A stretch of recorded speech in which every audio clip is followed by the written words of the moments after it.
시청자 여러분, JTBC 뉴스룸을 시작하겠습니다. 통일교 측이 김건희 여사 선물이라며 건진법사에게 건넨 샤넬백.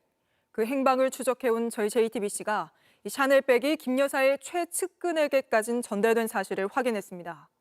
10년 넘게 김 여사를 수행해온 유경옥 씨인데 영부인이 된 뒤에도 이 봉하마을 방문 때 동행해 논란이 됐던 바로 그 인물입니다. 취재 결과 더 놀라운 건 이 가방 자체도 1,000만 원이 훌쩍 넘는 초고가인데 유 씨가 여기에 또 300만 원을 보태 여러 제품으로 교환을 해갔다는 겁니다. 과연 이 과정에 김 여사의 선택이나 의사가 반영되지 않았을지 의혹이 커지는데 이 소식은 잠시 뒤 상세히 전해드리도록 하고 우선 딱 2주 앞으로 다가온 대선 소식부터 짚어보겠습니다. 오늘 이재명, 김문수 두 후보 모두 최대 표밭, 수도권에 집중했는데 먼저 이재명 후보의 유세 현장부터 하예빈 기자가 전해드립니다. 경기 의정부에서 유세 일정을 시작한 이재명 후보는 연단에 서자마자 산업재해를 언급했습니다. 먹고 살자고 일하러 갔는데 되돌아오지 못하는 사람들이 너무 많습니다. 전 세계에서 산업재해 피해가 제일 많은 나라가 대한민국 아닙니까? 지난 19일 새벽 경기도 시흥 SPC 제빵 공장에서 발생한 노동자 사망 사고를 겨냥한 겁니다. 사업자를 처벌해야 한다면서 중대재해처벌법의 폐지 입장을 낸 국민의힘을 직격했습니다. 과실이 있는 사람 책임을 묻자, 형사처벌하자, 이게 잘못된 겁니까? 이걸 왜 폐지하자 그래요? 사업자들 몇 사람이 폐지해달란다고 그쪽 편 들면 되겠어요? 이 후보는 이곳 의정부에서 노동정책과 경제 관련 메시지를 내놨습니다. 이후에도 하루 종일 접경 지역을 돌면서 지지를 호소했습니다. 파주에선 북한과의 관계를 잘 설정해야 경제도 좋아진다고 말했습니다. 북한과의 관계를 우리는 잘 관리해야 돼요. 북한이 예뻐서가 아닙니다. 싸울 필요가 없는 평화 상태를 만드는 것이 가장 완벽한 안보인 것입니다, 여러분. 유세 때마다 경기도지사 시절 펼쳤던 계곡 정비 사업을 강조했고 이른바 호텔 경제학에 대해서도 돈이 돌아야 경제가 살아난다고 논란을 정면 돌파했습니다. 이 후보는 내일 자신의 지역구가 있는 계양을 포함해 인천을 방문합니다. JTBC 하혜빈입니다. 국민의힘 김문수 후보는 오늘 서울 쪽방촌 등을 돌며 중도 표심을 공략했습니다. 이준석 개혁신당 후보는 이틀째 호남을 훑었는데 계속해서 강희연 기자가 보도합니다. 김문수 국민의힘 후보는 약자와의 동행을 강조하며 서울 영등포 쪽방촌을 찾았습니다. 건강하시고 한번 연락 주세요. 오늘 제 전화번호니까 여기 핸드폰 언제든지 됩니다. 주민들의 어려움을 청취한 김 후보는 국고 지원을 늘려서 지방의 주거 환경을 개선하겠다고 강조했습니다. 김 후보는 강서구에서 유세를 시작한 뒤 서초와 송파, 강동 그리고 하남시까지 한강 이남을 크게 횡단하며 수도권 공략에 나섰습니다. 가는 곳마다 여러 재판을 받고 있는 이재명 민주당 후보를 겨냥해 날을 세웠습니다. 동부구치소 우리 송파구 있죠. 죄 많은 사람은 방탄조끼를 입을 것이 아니라 가장 안전한 국가 방탄시설 교도소에 가서 앉아있으면 됩니다, 여러분. 민주당의 공직선거법 개정 시도 등에 대해서도 거친 말을 쏟아냈습니다. 범죄자들이 자기 마음대로 법을 만들어서 자기 방탄 입법을 하고 있는 이 행태는 언제 심판할 수 있습니까? 그러면서 김문수 후보는 자신의 청렴함을 강조하며 이재명 후보와 차별화를 뒀습니다. 국민의힘 선대위는 남은 2주는 이 후보의 나라가 되면 어떤 어려움이 올지 국민들이 알아가는 시간이라며 김 후보가 지지율을 회복할 수 있다고 설명했습니다. 이틀째 광주를 돌고 있는 이준석 개혁신당 후보는 전남대 학생식당을 찾아 소통에 나섰습니다. 광주 맞춤형 공약도 발표한 이 후보는 TV토론 이후 언론 인터뷰에도 주력하는 모습입니다. 제가 대통령이 된다면은 그런 광주 시민의 열망을 담아서 광주국제공항에 국제선 기능을 최소 일정 기간 복원시키는 것을 동의한다. 김 후보와 이 후보는 내일 모두 경기권을 돌며 수도권 표심 호소에 나섭니다. JTBC 강희연입니다. 대선이 다가오며 민주당이 경호를 강화하고 있는 가운데 오늘 민주당 중앙당사 앞에서 흉기를 소지한 채 배회하던 30대 남성이 경찰에 붙잡혔습니다. 같은 날 김문수 후보는 이재명 후보가 과잉 경호를 하고 있다며 총 맞을 일 있으면 맞겠다고 외쳤습니다. 김영민 기자입니다. 길이 10cm 흉기와 비비탄 총으로 보이는 물건들. 오늘 오전 11시 반쯤 서울 여의도 더불어민주당 중앙당사 근처에서 배회하던 30대 남성 A씨의 가방에서 나온 흉기들입니다. 여의도 민주당사 바로 앞입니다. 30대 남성은 이곳에서 가방을 맨 채 서성이고 있었는데요. 이를 수상하게 여긴 경찰이 불신 검문을 해보니 가방에서는 흉기 등이 쏟아졌습니다. 검은색 가방을 들고 있는 사람이 그냥 이 길을 건너고 가고 있었는데 저희 근무자가 발견하고 공부한 걸로. 경찰은 A씨를 공공장소 흉기 소지 혐의로 현장에서 체포했습니다. A씨는 흉기로 누군가를 위협하거나 당사로 들어가지는 않았던 것으로 알려졌습니다. 경찰은 A씨를 상대로 흉기를 들고 나온 이유 등을 조사하고 있습니다. 민주당은 지난 10일 이재명 후보에 대한 신변 위협이 있다며 테러 대응 TF를 가동했습니다.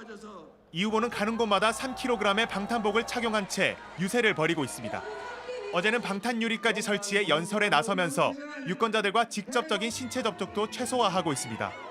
김문수 국민의힘 후보는 과잉 경호라고 공세를 폈습니다. 나는 여기 유리 없는 거 여러분 아시죠? 김문수는 유리가 없습니다. 나는 필요 없다. 내가 총 맞을 일 있으면 저는 맞겠습니다. 하지만 민주당에선 흉기를 가진 사람이 당사 앞에서 붙잡히자 경계의 목소리가 더 커지고 있습니다. JTBC 김영민입니다. 오늘 김용태 국민의힘 비대위원장이 긴급 기자회견을 열고 대선 후보 배우자들끼리 토론을 하자고 제안했습니다. 하지만 이재명 후보는 단칼에 거절했고 국민의힘 안에서조차 부정적인 반응이 나왔습니다. 유한울 기자입니다. 정책 철학은 물론 영부인의 역할과 책임에 대한 각자의 견해를 국민 앞에서 진솔하게 나눠주시길 기대합니다. 김용태 국민의힘 비대위원장은 영부인이 검증 사각지대에 있다는 점을 들어 대선 후보 배우자 생중계 토론을 제안했습니다.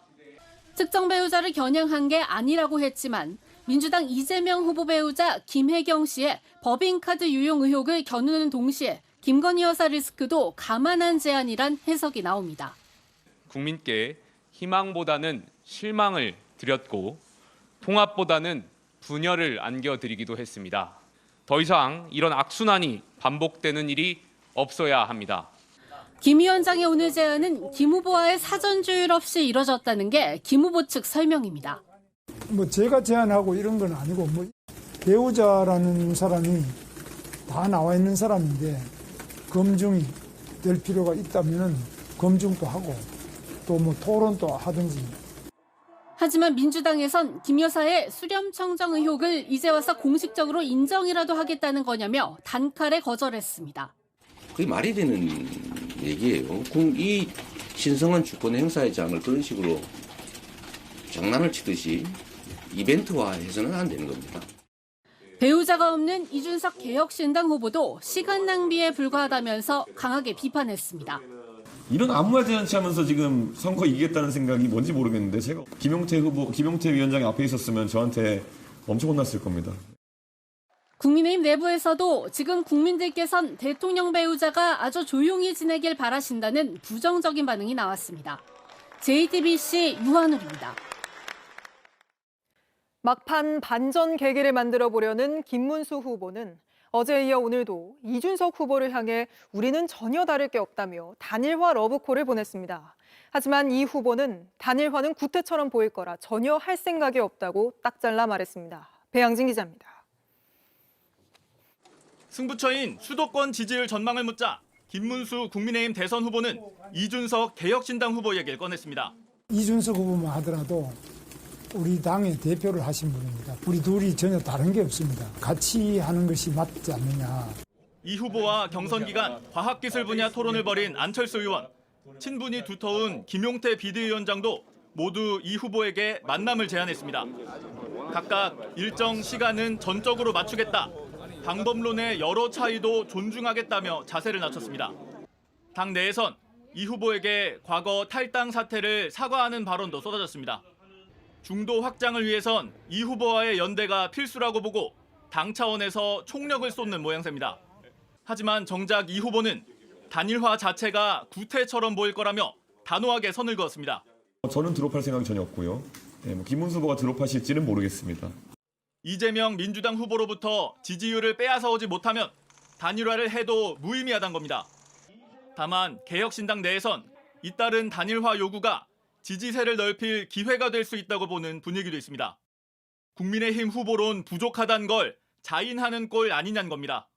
TV토론 이후 이 후보가 보수 유권자를 향해 전략적 판단을 해달라며 여론전을 이어가는 가운데 국민의힘은 당분간 이 후보와의 단일화에 계속 공을 들일 걸로 보입니다. JTBC 배양진입니다. 보신 것처럼 이준석 후보의 외면으로 보수 후보 단일화는 현재로선 가능성이 희박해 보입니다.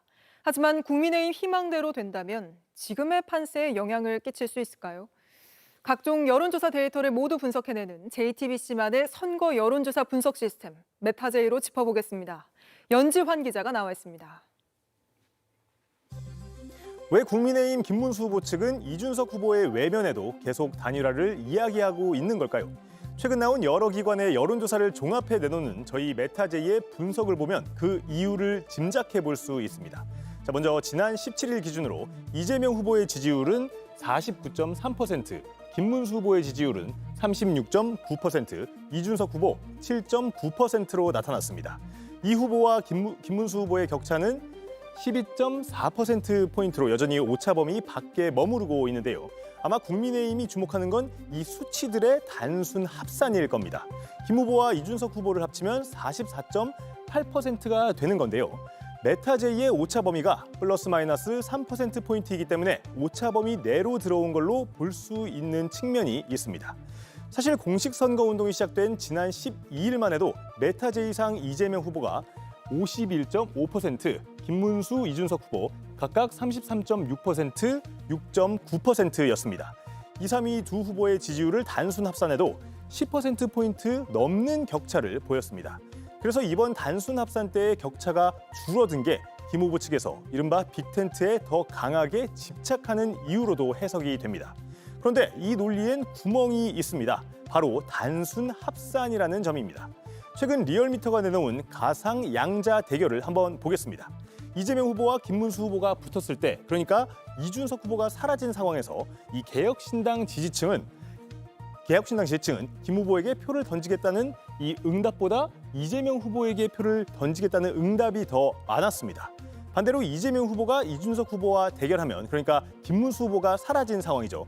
국민의힘 지지층은 과반이 이준석 후보를 지지하겠다고 했지만 지지 후보 없음도 38.9%나 나타났습니다. 결국 단일화가 이루어져도 1 더하기 1은 2가 안 될 수 있다는 분석이 나오는 대목입니다. 이준석 후보하고 빅텐트 됐을 때 엄청나게 그 파급력이 커진다라는 등식이 잘 성립이 안 될 수도 있는 부분이고, 단일화를 하든 뭐 계속 가든 이 표가 김문수나 이재명 후보한테 일방적으로 쏠릴 가능성은 크지 않은 것. 이렇게 단일화가 되면 오히려 지지를 철회할 표 말고도 투표용지에 두 후보가 다 있어서 헷갈려서 잘못 찍는 이른바 사표를 막는 단일화의 효과를 그나마 키우려면 투표용지 인쇄일인 오는 25일까지가 마지막 골든타임이란 이야기도 나오는데요. 궁금하지만 들쑥날쑥한 여론조사 메타제이 홈페이지 www.metaJ.com에서 앞으로의 판세도 짚어드리겠습니다. JTBC 연지환입니다. 그런데 국민의힘은 이렇게 외부로 손을 뻗는 것뿐 아니라 내부 결속 역시 쉽지 않은 모습입니다. 오늘부터 김문수 후보 지원 유세에 나선 한동훈 전 대표도 김 후보와 나란히 서는 거 어렵다며 개별 유세를 다녔고, 홍준표 전 시장 역시 특사단까지 하와이로 가서 설득했지만 아직 선대위에 합류한다는 소식은 들려오지 않고 있습니다. 구민주 기자입니다. 공직선거운동 시작 8일째인 오늘 한동훈 전 국민의힘 대표가 처음 거리로 나섰습니다. 저는 이재명이 만들 위험한 세상을 막기 위해서 나왔습니다. 오늘부터는 현장에서 시민들과 만나는 일도 병행하려 합니다. 기호 2번이 적힌 선거운동복에 김문수 후보 이름은 없었습니다. 김 후보는 한 전 대표가 유세를 나선 걸 시작으로 선대위 합류 등 더욱 적극적인 지원을 끌어낼 수 있다고 기대하는 모습입니다. 소통하고 계속하고 있는데 제가 앞으로 더 잘 모셔서 더 열심히 하실 수 있도록 제가 여러 가지 노력을 하지만 한 전 대표 측은 둘 사이 생각 차이가 아직 크다며 나란히 서서 유세를 하는 모습이 아무런 도움이 되지 않을 것이라고 말했습니다. 앞서 한 전 대표는 김 후보가 탄핵 반대 입장 등을 바꾸는 게 승리의 최소 조건이라고 밝혔습니다. 선대위 합류를 거부하고 탈당한 뒤 하와이에 머물고 있는 홍준표 전 대구시장 역시 적극적인 지원 의사를 밝히지 않고 있습니다. 자신을 찾아온 하와이 특사단에게 김 후보를 지지한다고는 했지만 민주당과 손잡을 일은 절대 없다는 말씀을 김문수 후보를 지지하고 김문수의 승리를 기원한다는 말씀을 분명히 하셨습니다. 귀국해 선대위에 들어올지는 더 깊게 생각하겠다고 한 걸로 전해졌습니다. JTBC 구민주입니다.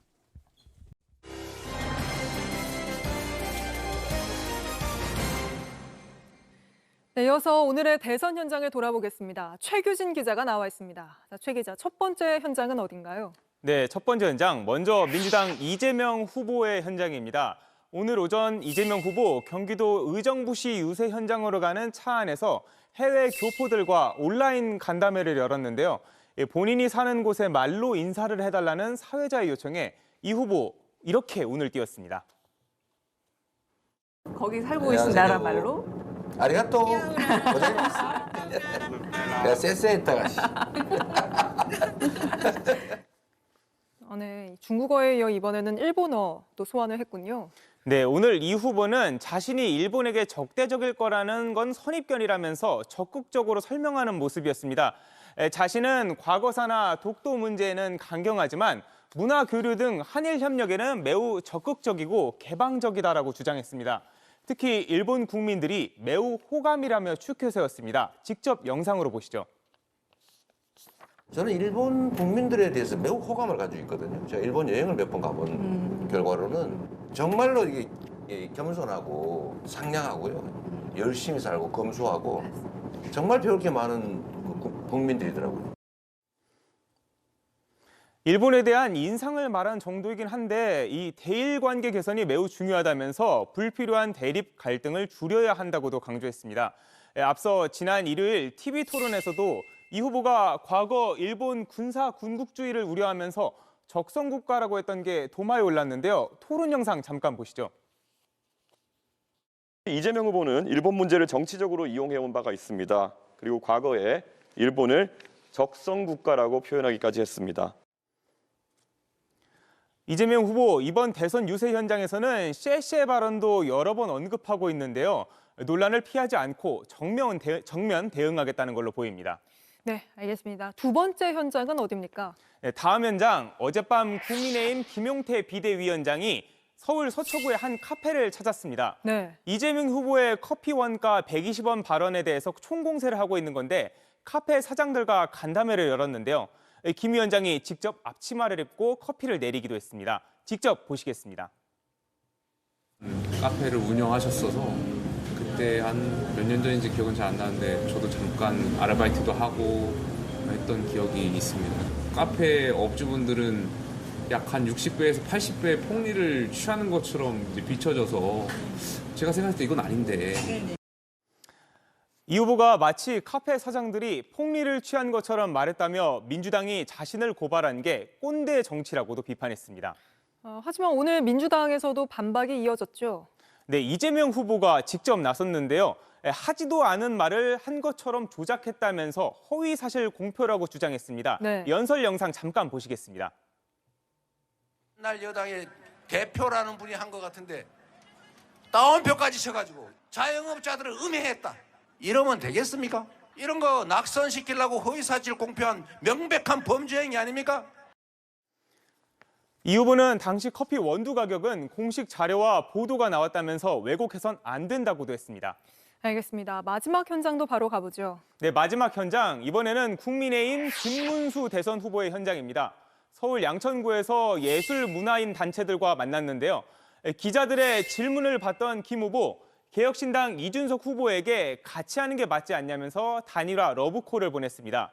그런데요, 자유통일당 구주화 전 후보가 지지 선언을 하고 사퇴한 것에 대해서 묻자 김 후보는 누가 사퇴했냐고 되물었습니다. 직접 영상을 준비했습니다. 저를 잘 못 들었는데 아직까지 누가 지지 사퇴를 했습니까? 내용 자체를 잘 모르겠네요. 그런데요, 이 윤석열 전 대통령의 탄핵 심판 변호를 맡았던 김계리 변호사의 입당 논란에 대한 질문에 대해서도 이렇게 답했습니다. 누가 입당한지 이거 다 지금 챙기고 파악하고 있지 못해서 필요하면 그건 더 파악을 해서 말씀드리는 게 좋을 것 같아요. 캠프 측의 임한희 공보단장은 기자들에게 후보에게 별도로 보고가 되지 않은 사안이라고 설명했습니다.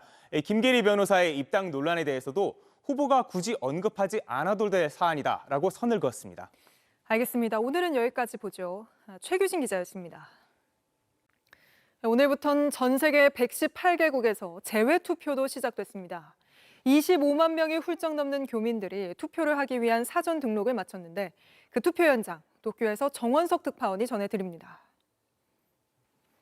도쿄 총영사관 건물에 마련된 투표장. 이른 아침부터 한 표를 행사하기 위한 발걸음이 이어집니다. 일본 교민 41만여 명 중 3만 8,600명이 투표를 신청했습니다. 20대 대선에 비해선 10,000명 늘었습니다. 한국에서 벌어진 여러 가지 일들이 너무 충격적이고 좀 어이도 없고 그래서 이렇게 투표하러 왔습니다. 이번 선거 재외투표 유권자는 사전 등록을 마친 25만 8,254명으로 20대보다 14.2% 늘었습니다. 일본에는 이런 투표소가 19군데가 있고요. 전 세계적으로는 223곳이 있는데 공간별로 투표를 할 수 있는 일자가 다르기 때문에 사전에 확인할 필요가 있습니다. 사전 등록이 제대로 안 돼 헛걸음을 한 경우도 있었습니다. 우리 완료됐다고 했는데 밑에가 잘못 본 건지 아니면 이제 빠져나가게 할 때 이렇게 뒤로 돌리기로 해서 나가기 없어진 걸 잘 모르겠어요. 새 대통령에 대한 기대를 물었습니다. 이제 결국에는 또 한국에서 돌아가서 좀 살고 싶기 때문에 좀 더 나은 세상을 만드는 대통령이 되었으면 좋겠습니다. 제발 5년 제대로 임기 채워서 얼굴 들고 다니기 부끄럽지 않는 사람이면 좋겠습니다. 중국 교민들은 양국 관계 회복을 염원하기도 했습니다. 교민 수가 급격히 줄어들었습니다. 특히 이렇게 관계가 소원해진 중국이나 전체적인 나라와의 관계를 회복해서 좀 더 앞으로 나아가는 방향을 생각해 주셨으면 하는 바람. 도쿄에서 JTBC 정원석입니다. 대통령 탄핵으로 예정에 없던 대선이 치러지게 되면서 생애 첫 투표를 하는 학생 유권자도 20만 명 가까이 됩니다. 지난 대선에서 24만 표 차이로 당락이 갈렸던 걸 생각해보면 많은 숫자인데 학생 유권자들의 마음은 어디를 향하고 있을지 이희령 기자가 직접 들어봤습니다. 고등학교 3학년 학생들이 새내기 유권자 교육을 들으러 학교 강당에 모였습니다. 이번 대통령 선거에서 투표할 수 있는 사람이 얼마나 되는지 묻자 많은 학생이 손을 번쩍 듭니다. 꽤 많네요. 투표할 날을 항상 손꼽아 기다리고 있었습니다. 제가 진정한 민주시민이 됐다라는 것을 다시 한번 느껴보고 싶습니다. 6월 3일 대선에선 만 18세부터 투표할 수 있는데 2007년 6월 4일 출생자까지 해당됩니다. 특히 이번 선거의 학생 유권자는 19만 2천여 명으로 지난 대선 때보다 6만 6천 명 정도 더 많습니다. 2007년생, 이른바 황금돼지의 해에 태어난 출생아가 많고 이번 대선이 지난 대선보다 3개월 늦게 치러지게 되면서 유권자가 늘었습니다. 이 때문에 이들의 영향력도 커지게 됐습니다. 또 대통령 탄핵과 헌법재판소의 파면 선고를 본 학생들은 대통령을 직접 뽑는 민주주의에 참여에도 관심이 커졌습니다. 이게 대통령은 임기가 5년으로 끝나지만 대한민국은 5년 뒤에 끝나지 않거든요. 나라에 지속적으로 도움이 되는 공약을 갖고 나오셨으면 좋겠습니다. 학생들은 대선 후보들에게 저마다 바라는 점을 얘기합니다. 수능을 좀 한 번이 아니었으면 좋겠어요. 학생들의 노력이 하루라는 시간 안에 끝이 나지 않는 그런 기회를 좀 더 주는. 아무래도 곧 대학생이 될 텐데 교통비 지원 같은 것도 해줬으면 좋겠고요. 청소년 세대가 연금을 오히려 많이 내고 많이 받지는 못하는 걸로 알고 있거든요. 이런 제도에 대한 개선과 근본적인 성찰이 필요하지 않나라고.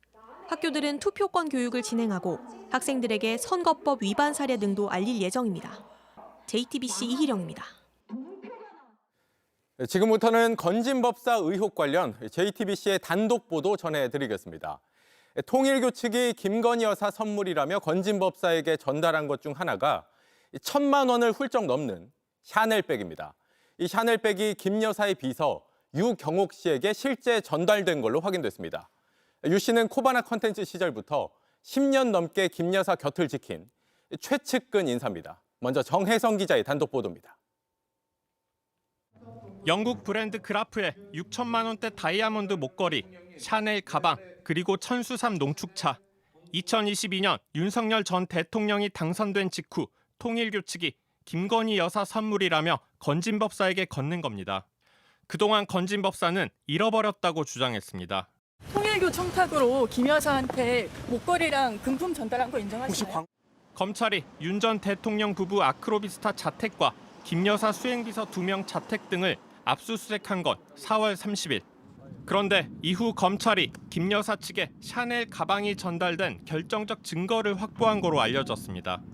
김 여사 수행비서인 유경옥 씨가 해당 샤넬 가방을 직접 교환한 걸 확인한 겁니다. 이후 검찰은 샤넬 제품 번호를 추적해 통일교 측이 최초 구매한 사실을 확인했고 제품 교환 이력까지 파악했습니다. 확보한 증거에 따르면 1,000만 원이 훌쩍 넘는 샤넬에서도 고가라인 가방입니다. 검찰은 지난 17일 건진법사를 다시 불러 조사했습니다. 검찰이 샤넬 가방 영수증 등을 건진법사에 들이밀며 추궁했습니다. 건진법사는 유 씨에게 샤넬 가방을 전달한 사실은 인정한 거로 취재됐습니다. 다만 유 씨에게 다시 돌려받았고 결국 잃어버렸다고 주장했습니다. 수행비서 유 씨는 코바나 컨텐츠부터 시작해 대통령실까지 함께한 김 여사 측근 중 측근입니다. 윤 전 대통령 취임 직후 봉하마을 노무현 전 대통령 묘역을 참배할 때 김 여사 손가방을 대신 든 이 여성입니다. 최재형 목사가 디올백을 전달할 때 김 여사와 함께 있었고 해외 순방 중 명품점을 들렀을 때도 수행한 비서로 알려졌습니다.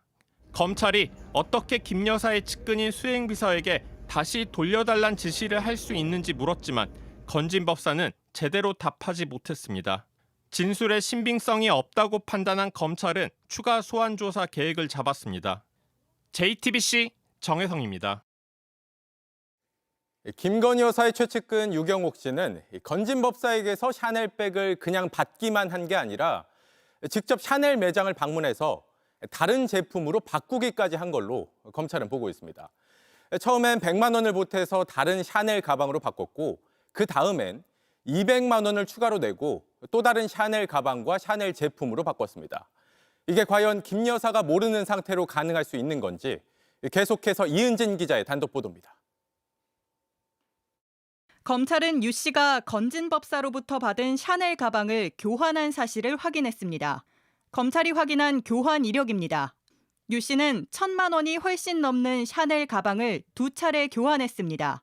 먼저 약 100만 원을 더 주고 다른 가방으로 바꿨습니다. 그리고 또다시 200만 원가량을 더 주고 또 다른 가방과 다른 제품으로 교환했습니다. 300만 원 정도의 웃돈을 주고 2번에 걸쳐 제품을 교환한 이력이 고스란히 검찰에 포착된 겁니다. 샤넬은 제품마다 고유 번호를 부여합니다. 이 번호를 통해 최초 구매자부터 교환 이력 등을 추적할 수 있는 겁니다. 시리얼 넘버도 저희 전산에 등록이 되기 때문에 따로 삭제나 어떤 탈퇴 요청하지 않으신다면 계속적으로 보관을 하고 있습니다. 특히 200만 원을 더 보탠 두 번째 교환 때 유 씨는 적어도 2개 이상의 새로운 샤넬 제품으로 바꿨습니다. 가방뿐 아니라 다른 샤넬 제품도 포함된 걸로 보입니다. 건진법사는 이 모든 걸 자신이 시켰다고 주장하고 있습니다.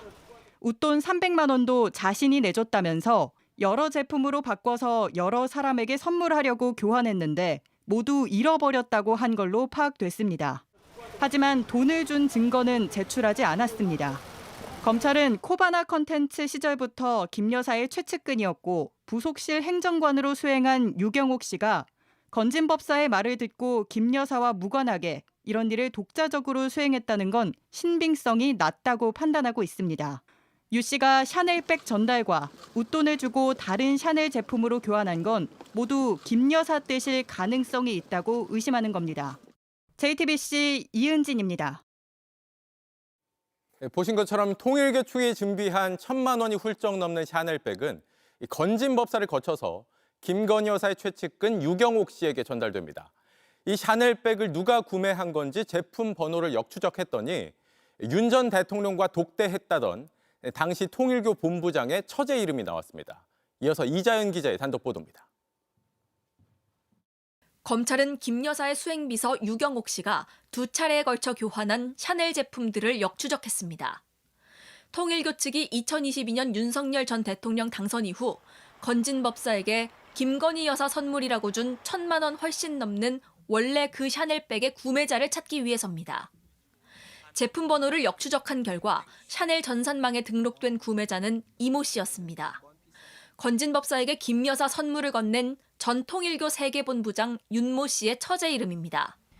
통일교 인사가 구매한 1,000만 원이 훨씬 넘는 샤넬 가방이 건진 법사를 거쳐 김 여사의 수족과도 같은 수행비서 유 씨에게 전달된 겁니다. 그럼에도 건진 법사와 김 여사 측은 모두 김 여사에게 전달된 것은 없다는 입장입니다. 김 여사 선물이라며 받은 수천만 원대 명품을 건진 법사가 배달 사고를 냈다는 식으로 주장하고 있는 겁니다. 검찰은 샤넬 가방뿐 아니라 천수삼 농축차도 김 여사 측에 전달된 것으로 의심하고 있습니다. 2022년 7월 윤 전 본부장이 건진 법사에게 김건희 여사가 물건 잘 받았다더라.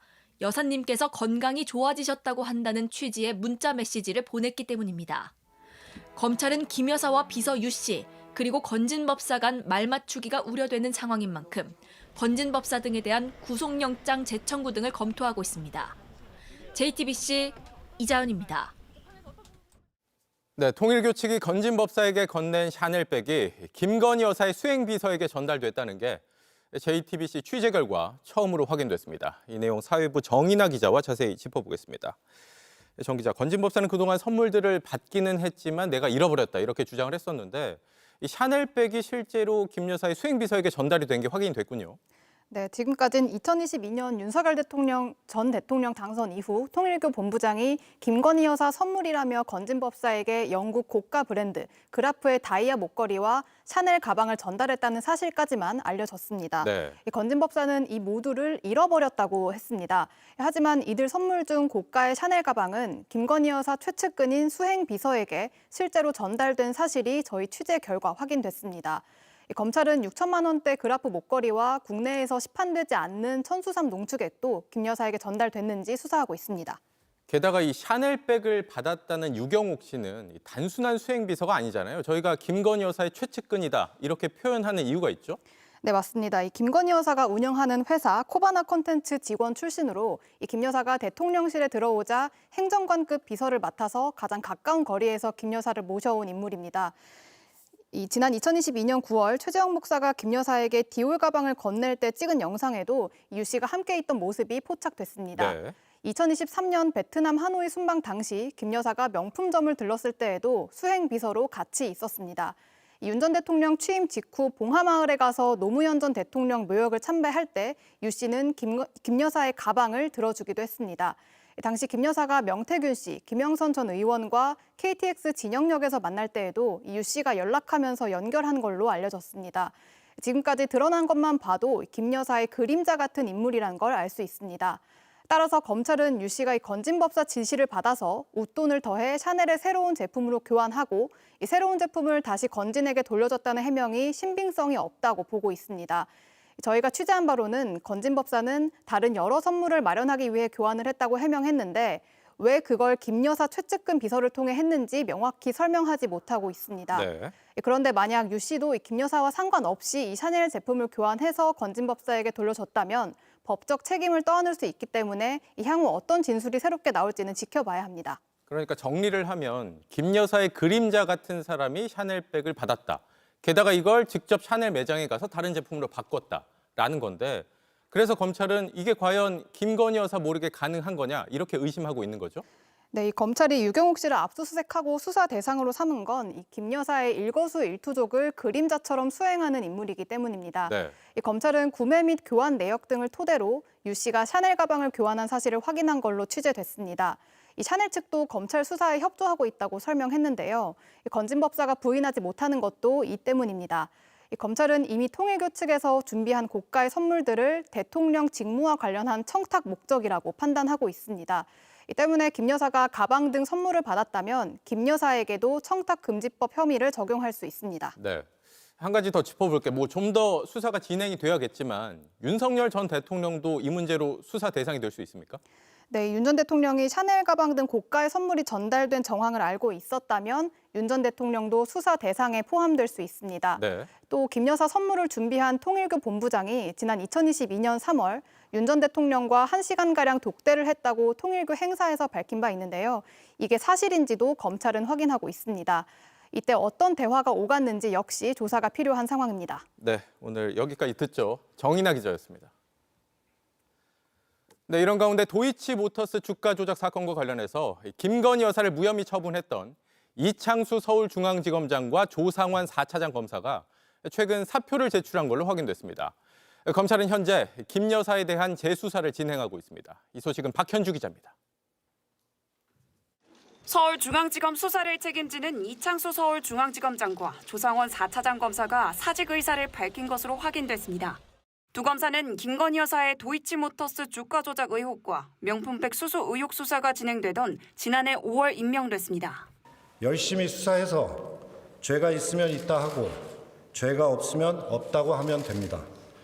하지만 부임한 지 5개월 만에 주가 조작 사건에서 김 여사에 대해 무혐의 처분을 내렸고 주범들과 시세조정을 공모하였다거나 그들의 시세조정 범행을 인식 또는 예견하면서 계좌 관리를 위탁하거나 직접 주식 거래를 하였다고 보기 어려워 김 여사 휴대전화는 물론 PC 기록 등을 확보하지 않았다는 지적이 제기되면서 공정성 논란이 일었습니다.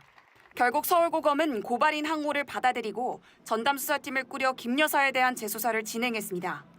헌법재판소의 탄핵 기각에 따라 두 검사가 업무에 복귀한 지 한 달 만에 이뤄진 결정입니다. 이지검장은 김 여사의 명태균 공천 개입 의혹 수사도 지휘하고 있습니다.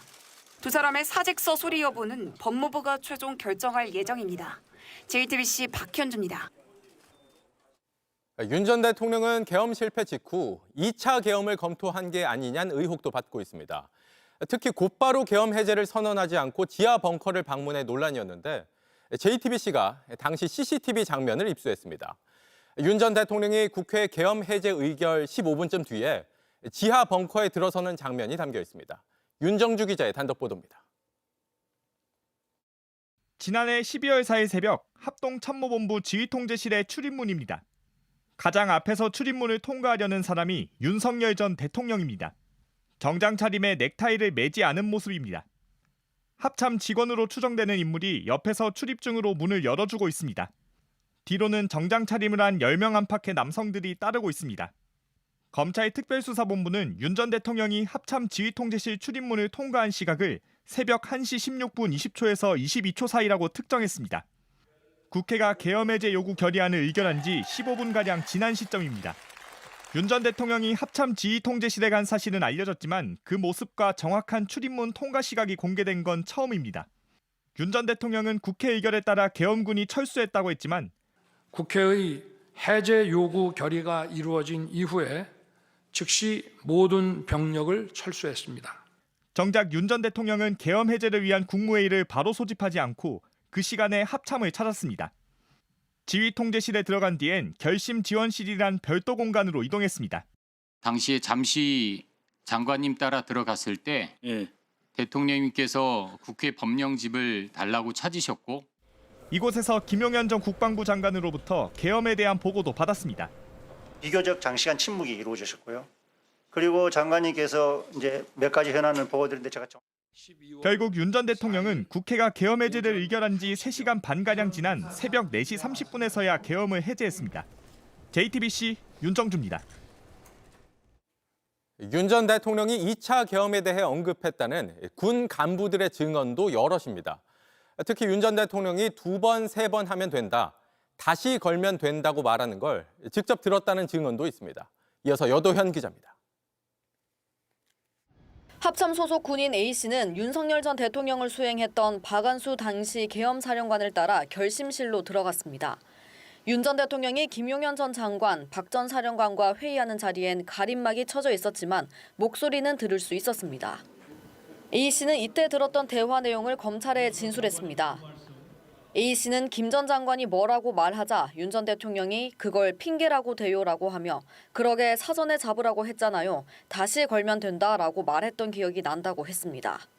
특히 윤 전 대통령이 2번, 3번 하면 된다고 말한 것은 분명히 기억난다며 계엄을 의미한다고 생각했다 설명했습니다. 대통령의 언성이 높았고 화난 것으로 느껴졌다고도 기억했습니다. A씨는 당시 대화 내용을 군인들이 모인 비밀단체 대화방에도 실시간으로 공유했습니다. 대화방 멤버였던 박성하 방첩사 대령도 검찰에 같은 내용을 진술했습니다. 박 대령은 A씨가 대화방에 대통령의 입장을 알린 뒤 대통령이 소리치면서 국회의원부터 잡으라고 했는데 뭐 한 거냐고 말했고 장관이 인원이 부족했다 하자 대통령이 그건 핑계에 불과하다. 국회에서 의결했어도 새벽에 비상계엄 다시 선포하면 된다 했다며 실시간으로 상황을 전파했다고 했습니다. 윤 전 대통령이 2차 계엄을 암시했다는 진술은 내란 재판에서도 나왔습니다. 계엄 당시 국회에서 대기하다 전화기 너머로 윤 전 대통령의 지시 내용을 들은 이진우 전 수방사령관의 부관은 대통령이 내가 2번, 3번 하면 되니까 계속하라는 취지로 이야기했다고 증언했습니다. 윤 전 대통령은 2차 계엄 의혹을 부인하며 경고성 계엄을 주장하고 있지만 이와 배치되는 정황은 계속해서 나오고 있습니다. JTBC 여도현입니다.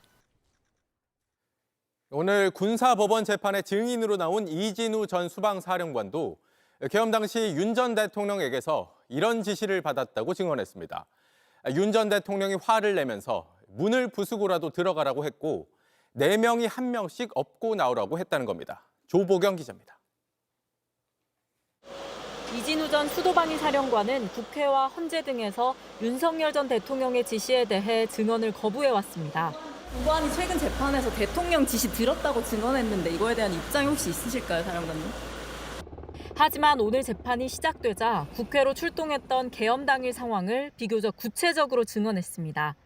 윤 전 대통령이 직접 여러 차례 전화를 걸어왔다면서 본회의장에 가서 4명이 1명씩 들고 나오면 되지 않냐라고 했다는 겁니다.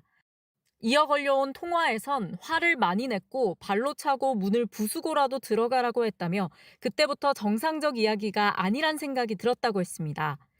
다만 대통령이 의원이라는 말은 하지 않은 것 같다고 했는데 국회의원을 끌어내라는 걸로 이해했냐는 질문에는 그럴 가능성이 있다고 답했습니다.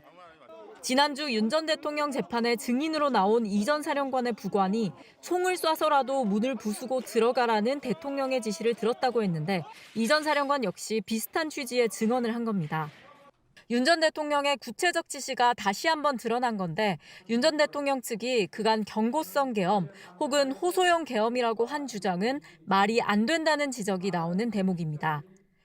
오늘 재판에선 사령관들이 계엄을 사전에 준비했던 걸로 보이는 정황도 추가로 공개됐습니다.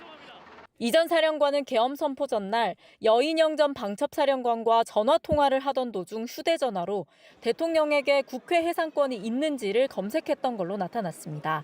JTBC 조보경입니다. 경기 시흥시에서 흉기를 휘둘러 2명을 살해하고 2명을 다치게 한 중국 국적 차철남이 경찰에 붙잡혔습니다.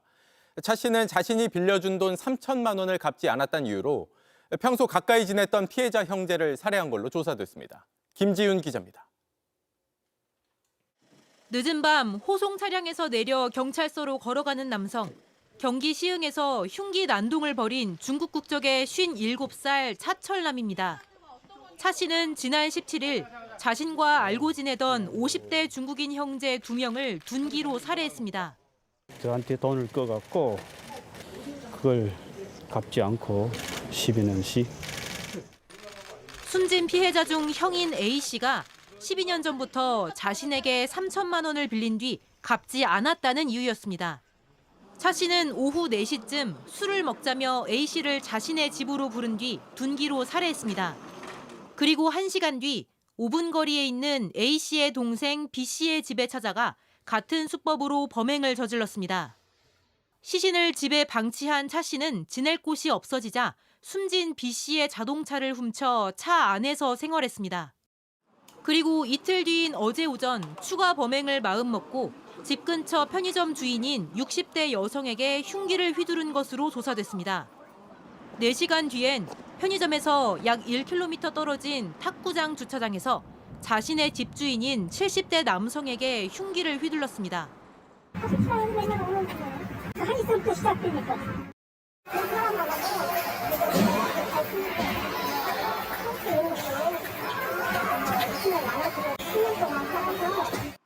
차 씨는 편의점에서 흉기를 휘두른 지 약 10시간 만에 현장에서 5km 떨어진 길 위에서 붙잡혔습니다.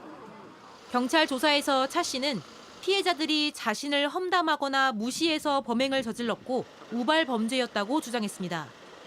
차 씨에 대한 구속영장을 신청한 경찰은 곧 차 씨의 사이코패스 검사를 진행할 방침입니다. JTBC 김지윤입니다. 네, 대선 후보 연속 기획. 오늘은 주요 후보들의 정치 역정을 되짚어 보겠습니다. 먼저 오랜 기간 비주류로 통했던 이재명 후보가 어떻게 정치적 위기를 넘어서면서 민주당 대선 후보로 자리 잡게 됐는지 김한수 기자가 정리했습니다. 이재명 후보는 2006년 지방선거와 2008년 총선에서 낙선했습니다. 이후엔 정동영 캠프에서 부대변인을 맡았습니다. 자신의 능력과 의지로 이걸 극복한 정말 개천에서 용난 사람이다. 근데 시민운동가였고 변호사였기 때문에 정치적 야망을 가진 인물로 봤죠. 첫 승리는 2010년 지방선거였습니다. 당선 직후 채무 지급 정지 선언, 모라토리엄을 선언하면서 성남시의 재정난을 일시 정지시켰습니다. 이 후보는 성남시장을 연임하면서 6,600억이 넘는 빚을 모두 갚았습니다. 그리고 무상교복, 무상공공산후조리원 등 주민 모두에게 혜택이 돌아가는 보편적 복지를 시작했는데 만 24세 청년들에게 100만 원씩 지급하는 청년 배당 제도가 관심을 모았습니다. 취업 준비하는데도 돈이 좀 들잖아요. 대학생 신분으로는 이제 넉넉진 않으니까 이제 안경점 가서 이제 뭐 안경을 맞춘다든지 그때가 딱 그런 것들이 필요했던 나이였어요. 2017년 대선 경선에선 3위에 그쳤지만 이듬해 지방선거에서 친문 전해철 전 의원을 꺾고 경기도지사가 됐습니다. 도지사 시절 별명은 사이다였습니다. 계곡에서 수십 년간 자리값을 받으면서 바가지 장사를 해온 상인들과 단판을 지은 건 지금도 이 후보를 상징하는 사건으로 회자됩니다. 2022년 대선에선 역대 최소 격차인 0.73%포인트 차로 패했습니다. 모든 것은 다 저의 부족함 때문입니다. 여러분의 패배도 민주당의 패배도 아닙니다. 모든 책임은 오롯이 저에게 있습니다. 1년 뒤 검찰은 성남FC 사건 등을 이유로 이 후보에게 구속영장을 청구했고 한 차례 부결 끝에 체포동의안이 통과됐습니다. 법원이 영장을 기각해 위기를 넘겼지만 이듬해 부산에선 피습을 당했습니다. 물리적인 테러, 정치적인 압박, 그리고 사법부, 검찰을 통한 또 사법부까지 나서서 총체적으로 했고 그 과정이 계엄이라는. 이 후보는 12.3 내란 사태 당시 라이브 방송을 켜고 국회로 와 비상계엄 해제를 이끌었습니다. 그리고 이어진 대선 국면, 이 후보는 단 한 번도 여론조사 1위를 놓치지 않고 있습니다. JTBC 김한수입니다. 국민의힘 김문수 후보 역시 비주류로 통했습니다. 한때 당 밖에서 정광훈 씨와 손잡으며 강성 우파의 모습을 보였던 김 후보가 어떻게 국민의힘 대선 후보로 떠올랐는지 최현수 기자가 정리했습니다. 김문수 후보는 1994년 3월 민주자유당에 입당합니다. 현재 국민의힘의 뿌리가 된 정당입니다. 그 중심에 노태우가 있단 말이에요. 내란의 주범이 있는 정당에 김문수 씨가 들어간다. 이게 말이 되는가. 일종의 배신행위였고. 비난이 쏟아졌지만 쉬운 결정이 아니었다는 목소리도 있습니다. 긴 역사적인 안목으로 보면 그걸 그렇게 변절자다 그렇게 평가하는 거는 너무 그렇게 단견이라고 나는 생각을 합니다. 그 사람들이 돌았기 때문에 보수정당이 새로워졌어요. 이후 김 후보는 15, 16, 17대를 연달아 경기 부천 소사 국회의원이 됩니다. 본인만이 오로지 당선된다고 일관되게 생각을 했기 때문에 결국은 저희가 이제 이겼는데요. 2006년 처음으로 경기도지사에 당선됐고 재선에 성공하게 되면서 8년 동안 경기도정을 이끌었습니다. GTX를 처음으로 고안했고 삼성전자 평택 유치, 광교 신도시 개발 등 적극적인 경제 정책을 펼쳤다고 평가받습니다. 참모들도 농담으로 후보님은 뇌가 발이 달렸다 이렇게 얘기하거든요. 발이 가게 되면 모든 게 해결된다. 현장형 리더인 거죠. 당시 직접 택시를 몰며 민심을 살폈던 일화는 유명합니다. 하지만 경기도지사 퇴임 후 잇따라 선거에 패배했고 10여 년 야인 생활 동안 강성 우파 면모는 짙어졌습니다. 사랑제일교회 정광훈 씨와 자유통일당을 만들기도 했습니다. 다시 제도권으로 들어오게 된 건 윤석열 정부부터입니다. 노동운동에 이어 정치 행정까지 경험한 이력을 바탕으로 경제사회 노동위원장에 이어 고용노동부 장관에 임명됐습니다. 그리고 지난해 비상계엄 직후 김 후보는 야당 의원의 사과 요구를 국무위원 중 혼자 거부하며 단숨에 보수진영 유력 대선 후보로 떠올랐습니다. 국민의힘 경선을 다 치르고도 한덕수 전 총리와의 단일화 압박을 받았지만 김 후보는 버텨냈습니다. 저는 감옥에 가더라도 어떤 고문을 당하더라도 옳지 않은 것하고는 타협해오지 않았습니다.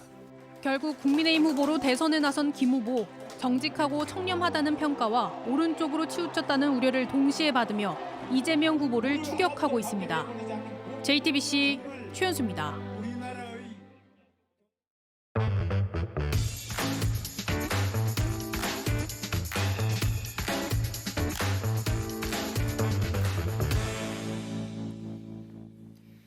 돌아온 비하인드 뉴스, 오늘도 이성대 기자가 나와 있습니다. 자, 이 기자 첫 번째 키워드부터 볼까요? 네, 첫 번째 이슈 보겠습니다. 부정선거 대 부정수표. 자, 어제였죠. 선관위 주관으로 초청받지 못한 후보들에 대한 TV 토론이 있었습니다. 네. 자, 참고로 정당 의석수나 직전선거 정당 득표율 등의 일정 조건을 충족하지 못하는 후보들을 상대로 선관위는 한 차례 TV 토론 기회를 부여합니다. 자, 어제 그래서 무소속 7번 황교안 후보와 8번의 송진 후보 두 사람이 맞대결을 했는데요. 네. 이 자리에서 황교안 후보는 시종 상당 부분을 할애해서 부정선거 주장을 했습니다. 먼저 그 장면 들어보시죠. 부정선거를 막지 못하면 대한민국은 공산국가로 가게 될 것입니다. 부정선거 앞에는 뭘 해도 막을 수가 없습니다. 부정선거는 팩트입니다. 부정선거 척결만이 나라 살릴 답입니다. 황교안 후보는 마치 부정선거를 주장하기 위해 출마한 것처럼 보이네요. 그렇습니다. 그러자 상대 후보죠. 송진우 후보가 이렇게 반박을 했습니다. 자, 부정선거 주장하는 윤석열 전 대통령이 이미 탄핵되면서 부정선거는 없는 걸로 판단이 된 셈이다. 자, 다시 지금 와서 부정선거를 거론해 대립과 분열을 일으키는 것은 잘못이다. 이렇게 비판을 했고요. 날선 비판은 계속 이어졌습니다. 이어서 들어보겠습니다.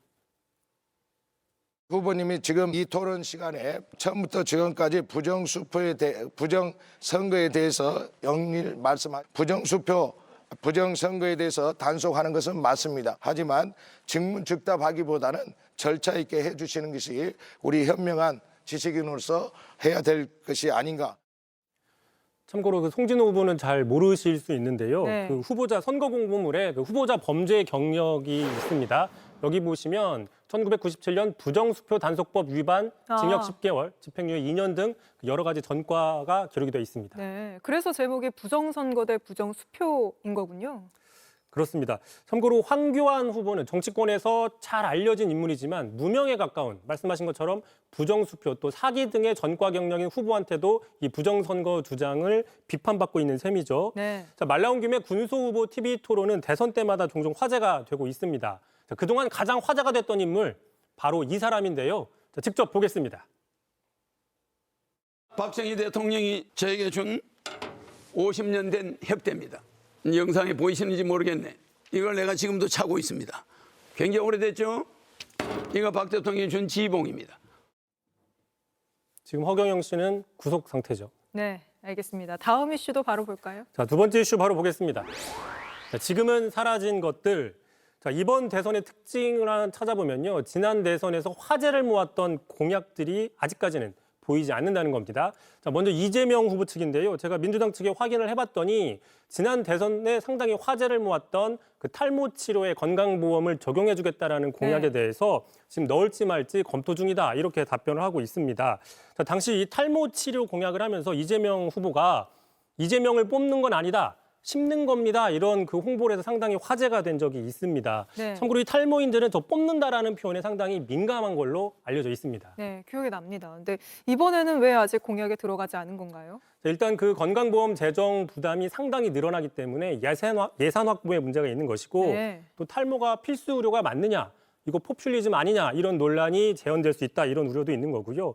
무엇보다도 이미 이재명 후보가 구체적인 숫자를 내는 공약에 대해서는 가급적 자제하겠다 이렇게 밝힌 적이 있습니다. 한번 들어보시죠. 우리 정책본부에 불가능하거나 도달하기 어려운 약속을 하지 마라. 그리고 숫자 특정해서 웬만하면 쓰지 않는 걸로 하자. 그러나 너무 추상적으로 하면 또 믿을 수가 없으니 적절하게 균형은 맞춰야 될 것. 균형을 맞춰서 국민의힘도 이번에 사라진 공약 모습이 있습니다. 바로 지난 대선에서 히트를 쳤던 이른바 한 줄 공약이죠. 네. 여가부 폐지, 병사 공급 월 200만 원 인상. 이렇게 짧고 강렬한 메시지 효과가 있었고 특히 청년층에 어필하는 효과가 컸다 이런 분석이 있었는데 아직까지는 한 줄 공약이 보이지 않고 있는 상황입니다. 알겠습니다. 마지막 이슈도 보죠. 자, 마지막 이슈 보겠습니다. 아낌없이 주는 안철수. 자, 국민의힘 박대출 사무총장이 안철수 의원이 공동선대위원장 겸 정치 고문을 맡았다면서 자신의 SNS에 이런 글을 올렸습니다. 자, 안철수 의원이 양보해주면 서울시장에 당선이 되는 사람이 있고 단일화하면 또 서울시장에 당선되는 사람이 있다. 손을 놓으면 대통령에 낙선하고 손을 잡아줘도 대통령에 당선이 된다. 어떻게 보면 안철수 의원이 신의 손 뭐 이렇게 좀 치켜 세운 것이죠. 승리의 파랑새라고도 했네요. 그렇습니다. 그러면서 승리의 파랑새, 과연 이번에는 누가 대통령에 당선되겠습니까? 라고 적은 겁니다. 후보인 김문수 후보가 아니라 안철수 의원을 통해서 선거운동을 하는 모습이군요. 그렇습니다. 참고로 국민의힘 경선 4강 한번 보시면요. 지금 한동훈 전 대표는 선거를 지원하는 거인 듯 아닌 듯 나홀로 유세를 오늘부터 시작을 했죠. 네. 자, 홍준표 전 시장도 도울 듯 안 도울 듯 지금 불분명한 태도를 보이고 있죠. 하와이에 했죠. 그렇죠. 유일하게 안철수 의원만이 적극적으로 선대위에 개입해서 적극적으로 지원하고 있는 상황이기 때문에 자, 그러다 보니까 혹시 안철수 의원을 통해서 나머지 인사들을 좀 우회적으로 압박하는 게 아니냐 이런 분석도 있습니다. 알겠습니다. 오늘은 여기까지 듣죠. 이성대 기자였습니다. 정부가 7월부터 수도권 지역 대출 문턱을 더 높이기로 했습니다. 빚을 내서 집을 사는 이른바 영끌 현상에 대한 우려 때문인데 오히려 대출 막차를 타겠다는 움직임도 감지되고 있습니다. 이상화 기자입니다. 오는 7월부터 수도권 지역 대출 한도가 최대 5% 줄어드는 스트레스 DSR 3단계가 시행됩니다. 수도권에서 연봉 1억 원 직장인이 주택담보대출을 받을 경우 가상금리가 더 높아지면서 한도도 3천만 원 정도 쪼그라듭니다. 1억 원 미만 신용대출은 규제 대상에서 빠졌습니다. 규제가 강해진 건 좀처럼 줄지 않는 가계대출 규모도 한몫했습니다. 실제 1분기 말 가계빚은 1929조 원으로 역대 최대를 기록했는데 영끌 수요가 급증하며 주택담보대출만 10조 원 가까이 급증했습니다. 하지만 부동산 시장 일각에선 오히려 지금이 기회란 분위기도 감지됩니다. 지은 지 10년 된 서울 동대문구 대단지 아파트에선 최근 24평형이 2021년 전고점 수준으로 거래됐습니다. 동대문구도 토지 풀렸을 때 2월, 3월, 4월까지도 거래가 꽤 많이 됐어요. 청량리 개발 호재를 보시고 지방에서도 갭 투자로 미리 사주시는 분도 많고 또 신혼부부나 젊은 분들이 투자하시는 분도 꽤 많이 있어요. 정부가 강남 3구와 용산구 등 토지거래 허가구역을 재지정했지만 집 사려는 수요가 중저가 아파트 대단지로까지 번지고 있는 겁니다. 작년 6월에 거래가 한번 좀 많았었고요. 지금 작년 정도의 분위기가 이제 조금 안 되긴 하지만 그래도 거의 비슷한 수준으로 가고 있는 것 같습니다. 기존에 매수를 하지 않았던 무주택이나 2030 세대분들도 실질적으로 매수를 많이 참여하는 모습들을 보이거든요. 정부 규제가 본격 시행되기 전까지 시차가 있는 데다 한국은행 기준금리 인하 기대까지 겹치며 당분간 대출 증가세는 이어질 전망입니다.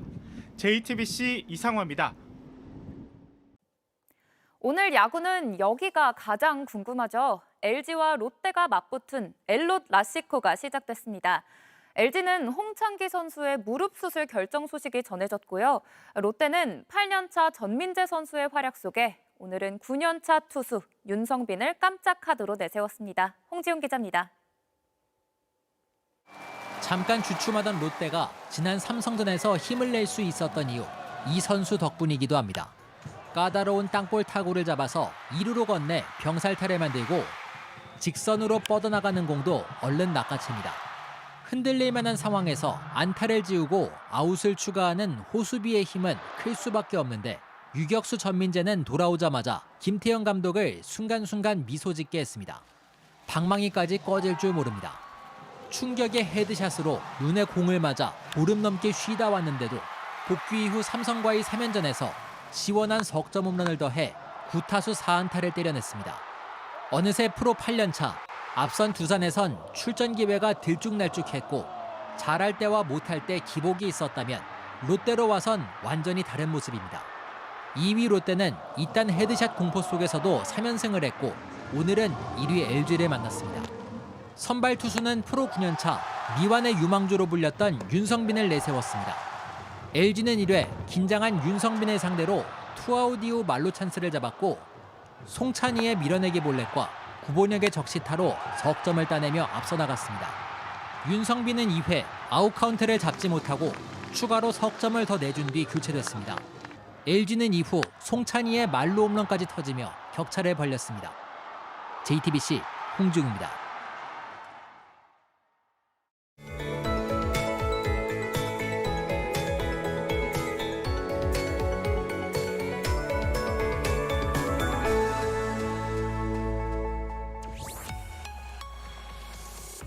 갑자기 한여름 날씨가 됐습니다. 특히 영남 지역은 33도를 넘어서면서 8월 초에 해당하는 기온을 보였고요. 서울 등 전국 많은 지역에서 올해 최고 기온을 기록하기도 했습니다. 내일도 때이른 더위는 계속되겠는데요. 서울의 낮 기온이 27도로 오늘과 비슷하겠고 대구는 29도로 오늘만큼은 아니지만 여전히 평년보다는 덥겠습니다. 출근길에는 우산을 챙기시는 게 좋겠습니다. 새벽부터 오전 사이 중부와 남해안을 중심으로 비가 조금 지나겠습니다. 낮 동안에도 경기 동부와 강원, 충청 이남 내륙 지역을 중심으로 소나기 소식이 있겠는데요. 천둥, 번개를 동반해 5에서 40mm 정도 내리겠습니다. 아침 기온은 대부분 20도를 넘어서겠고요. 낮 기온은 춘천과 대전이 30도, 전주가 29도로 동해안과 충청 이남 지역은 오늘보다는 더위가 덜하겠습니다. 모레인 목요일에도 대부분 지역에 비 소식이 있겠습니다. 날씨였습니다.